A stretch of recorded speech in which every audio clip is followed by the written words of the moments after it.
Hi, it's Mike from the Mike James Rock Show. This is our very last interview of 2016, and what a way to end it. Madball here. How's it going, man? Great. I'm honored to be the last of the year. The very last one. It's crazy. I think we pretty much started the year as well with suicidal tendencies. It's kind of going like New York all the way around. Classic. Well, they're West Coast. Oh, okay. They're LA. Oh, right. Oh, yeah, they are.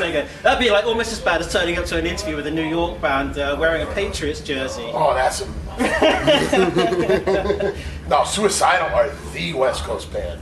They rep the West Coast better than any band that ever did. Fair play, man. Yeah, they kicked it live. But then we've just seen you live, and that was awesome, man. Thank you very much. How's the UK tour treating you? Great. Yeah? Great. The tour itself is treating us just beyond our wildest dreams. Sweet. Beyond our wildest dreams. I mean, it's like we got invited to come out on this. To give you the backstory of it, yeah. One of our boys works in the Limp Bizkit camp as a security guy. Nice. And so he over the summer the Limp Bizkit played on some festivals with Agnostic Front. Yes. And so the topic of hardcore bands came up, and Fred was like, "Oh yeah, I remember Agnostic Front. I love them." Of course, yeah. Which we would have never known. We would have never known. And then our friend that's with him was like, "Oh, check out Madball." And he checked us out, and he's like, "Oh, I like these guys, whatever." Yeah. And then a couple months later, we were on the road with our friend, the one I'm talking about, our boy Chris. And he's like, "Hey, this guy just texted me last night. He wants you to come on tour." That's amazing. So he invited us out on this tour. And it's big arenas as well. Is this the biggest indoor crowd you've played to? Probably biggest indoor, as you said. Yeah. We do festivals in the summer in the mainland Europe and whatever that are bigger crowds than this. But this certainly feels like the biggest tour we've ever done. Huge as well. Just the production level of it, and the the lighting rig and the sound, and it's like. Did you get input on that? Because you're the opening band, and normally the opening band is just kind of chop you on, chop you off kind of thing. But Thank I'm you. guessing someone of your stature. Thank you for saying that. It isn't even about input that we had, but they're treating us like we haven't felt like this little piss-on band on this thing. That's good. They've treated us like we're one of the three. It's 3 headliners on one bill. I don't know about headliners, but we're being treated like it's like we're here to play too. That's cool. You saw the show. They're giving us a light show. Yeah. They're giving us a light show. We're no one's limiting our dB limit. There's nothing like that. It's like we're getting treated like we're equal to these bands, and these bands are massive. Yeah. And it's a real honor. I'm guessing for a band of your, I don't know, you've been around what, late 80s, you kind of dropped your first EPs, and then you kind of had Before I was in the band's name established itself in '88. Yeah. When Freddie did an EP with the AF guys. Yep.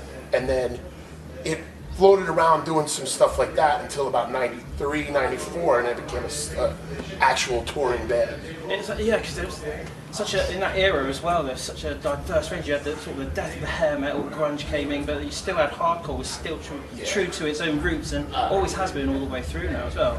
New York hardcore has existed despite any trends in music over the years. Yeah. There was in the '80s was the hair metal and the metal, and then the '90s was the grunge, and then in the 2000s was the this stuff, the new metal stuff and whatever.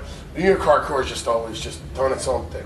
Do you think there is a resurgence at the moment? Because we spoke just now before coming onto the camera about sort of like these bands from America coming over to the UK this year, Agnostic Front being one, and Suicidal Tendencies, and they're playing these big arenas, but with different style bands. Is that the way forward, do you think? I mean, I don't know about a resurgence. It's just we've never gone anywhere. Okay. We're always, and when I say we, I'm not just talking about Madball. I'm talking about Agnostic Front, about Suicidal Tendencies.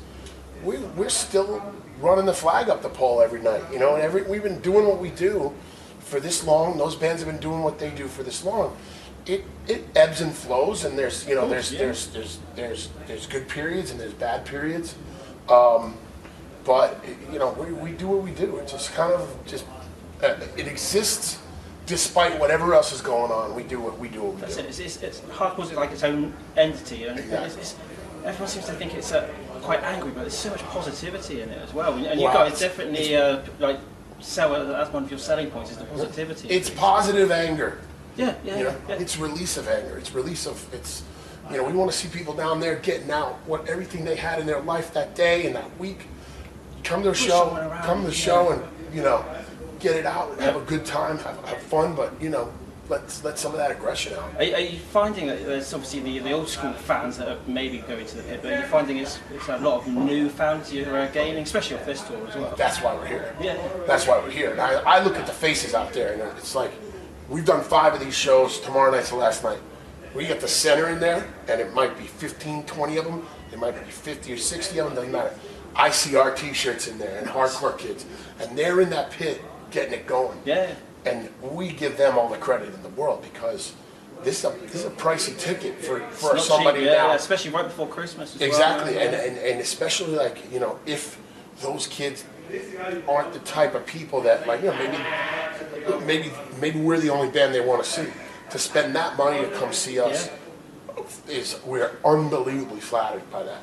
I mean, I don't want to say that our fans wouldn't like a Korn or a Limp Bizkit. No, of course. I mean, I like those bands. I've over the years, I mean, those guys have a good. It's not my main thing I listen to, but it's I respect those bands. It serves a need if you need some angry, Exactly. bouncy music. I would listen to a band like that on my iPod. I've got them in my iPod, but I'm just saying that maybe our average fan, this is like, oh, those guys are playing, but it's just them. But for them to come out here and spend the money on that ticket, to get in that pit and show us their respect and go off for us, we are unbelievably grateful for that. That's cool, man. Have you got plans to come back to Europe next year? Are you going to keep on this territory? Always. Yeah? No, always. Our normal record cycle is, we put a record out every 2-3 years, and we do 2 to 3 or 4 Europe tours a year. Nice. We always do something in the spring, something in the fall, and in the summer we're over for festivals. Yeah. That's cool. What about other territories? Do they get you as much as Europe does? Or go out Probably not, just because the market is the strongest in Europe. The fans are that dedicated over here. It's a really heavy music is really embraced and accepted in this part of the world. Yeah. We still do South America. We still do the States. We did a lot of states this year, which is we're in the trenches in the U.S. Right, Believe it or not, Yeah. we're playing the small gritty clubs. Off the beaten tracks. It's we really put the work in over there. Well, we found bands come over here and play sort of like almost like a C circuit. You've got your major cities, as sort of like your London, Leeds, Manchester, like this is. Then you've got your B circuit. But some bands are now taking it even further and going to resorts and places where they don't normally do. Is that something you do, like in the States, or would think of doing a record here in Europe? To be honest, the UK has always been kind of a B circuit for us. Okay. We don't. Well, London is always the London show and the Manchester show. Yeah. But generally, everything in between, we're playing small venues and hopefully packing out the small venues, getting that energy going, getting the that modes to nose with people. That's how hardcore should be. We played the last tour we were over here. We did Birmingham was the first show on the run, and it was like a bigger joint than what I had expected, and they were fucking ballistic. It was really good. It was really good. I was like, wow, maybe this is starting to come back here. Yeah. There definitely seems to be like I said, resurgence of the older bands like yourselves that are like getting out on bigger tours. But there's the new wave of sort of hardcore bands. I know it's slightly using modern techniques and music and things like that, but there is a hardcore scene out there that's definitely growing in the UK. Are you aware of any of this at all? Sure.